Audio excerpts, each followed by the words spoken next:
আসসালামু আলাইকুম রহমতুল্লাহি ওয়া বারাকাতুহু। দেশ এবং প্রবাসে যে যেখান থেকে আমার এই ভিডিওটি দেখছেন সবাইকে জানাই আমার পক্ষ থেকে আন্তরিক শুভেচ্ছা অভিনন্দন। সুপ্রিয় দর্শক শ্রোতা, আপনারা ইতিমধ্যে জানেন যে বাংলাদেশ এবং ভারত মানে এমনই একটা অবস্থা সৃষ্টি হয়েছে যে এই আওয়ামী লীগ সরকার পতনের পর থেকে বিভিন্ন ইস্যু ধরে ভারত বাংলাদেশের উপরে কিন্তু অনেক অজুহাত দিয়ে যে ভারত বাংলাদেশের উপরে চাপ সৃষ্টি করছে। কেন করছে?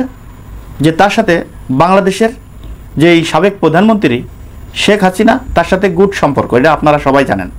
তার সাথে সম্পর্ক থাকার কারণে সেই শেখ হাসিনারে পরপর 3বার প্রধানমন্ত্রী বানিয়েছে এই ভারত। এই ভারতের সহযোগিতায় কিন্তু সে 3বার জোর করে প্রধানমন্ত্রী হয়েছে, আপনারা সবাই দেখেছেন এবং জানেন।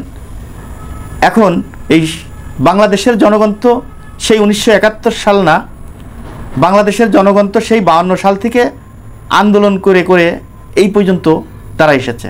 বাংলাদেশের মানুষ কখনোই পিছনের দিকে যায় নাই, সামনের দিকেই এগোচ্ছে। 1971 সালে পাকিস্তান হানাদার বাহিনীর কাছ থেকে এই দেশকে স্বাধীন করেছে। তা অতএব কোনো স্বৈরাচার সরকার, কোনো ভারতের দালাল সরকার এবং কোনো ভারতের এজেন্ডা বাস্তবায়ন হবে বাংলাদেশে, এটা বাংলাদেশের জনগণ মেনে আগেও কখনো নিয়নি, এখনও নিবে না। তাই এই সরকারকে পতন করার পর ভারতের কেমন যেন মানে তাদের ভিতরটা অন্তরটা জ্বলে পুড়ে ছারখার হয়ে যাচ্ছে। আর এই জ্বলা পোড়ার কারণে ভারত বিভিন্ন সময় বিভিন্নভাবে আমাদের বাংলাদেশে চাপ সৃষ্টি করছে, বাংলাদেশে অশান্তি করার পায়তারা করছে, বাংলাদেশ নিয়ে বিভিন্ন কথাবার্তা বলছে, বাংলাদেশের উপরে বিভিন্ন নিষেধাজ্ঞা দিচ্ছে। আপনারা ইতিমধ্যে দেখেছেন যে বাংলাদেশে যে আগে মেডিকেল ভিসাগুলো ছিল, যে বাংলাদেশ থেকে ভারতে যে মানুষ চিকিৎসা হতো সেই ভিসা পর্যন্ত বন্ধ করে দিয়েছে। এবং ভারত বিভিন্নভাবে চাপ সৃষ্টি করতেছে বাংলাদেশের উপরে। চিন্ময় দাসকে নিয়ে বিভিন্ন রকমের হুমকি দামকিও কিন্তু তারা দিয়েছে। এখন বাংলাদেশ তো যুদ্ধ করা মানুষ, বাংলাদেশ তো মরতে শিখেছে, বাংলাদেশ তো আন্দোলন করতে জানে। অতএব কারুর অধীনে বাংলাদেশ থাকবে এটা বাংলাদেশ কখনো আগেও চায়নি, এখনও চাবে না। ভারতের কোনো কথাই কেউ শুনছে না। আপনারা দেখেছেন গতকালকে সেনাপ্রধান একটা কথা বলেছে, সেই কথাটি আপনারা অনেকেই দেখেছেন, অনেকে জানেন, অনেকে জানেন না। তিনি বলেছেন যত বড় ষড়যন্ত্র হোক না কেন, ষড়যন্ত্র মোকাবেলা করার জন্য তারা প্রস্তুত রয়েছে। বাংলাদেশ সেনাবাহিনী, সেনাপ্রধান এই বক্তব্য কিন্তু তিনি দিয়েছেন। তাতে বাংলাদেশের সেনাপ্রধান যদি এই বক্তব্য দেয় আর বাংলাদেশের জনগণ কি বসে থাকবে? কখনোই না। তবে ভারত যেই সমস্ত চিন্তাভাবনা করছে, এই সমস্ত চিন্তাভাবনা থেকে ভারতের সরে আসতে হবে, তা না হলে ভারতও কিন্তু একটা পর্যায়ে বিপদে পড়ে যাবে।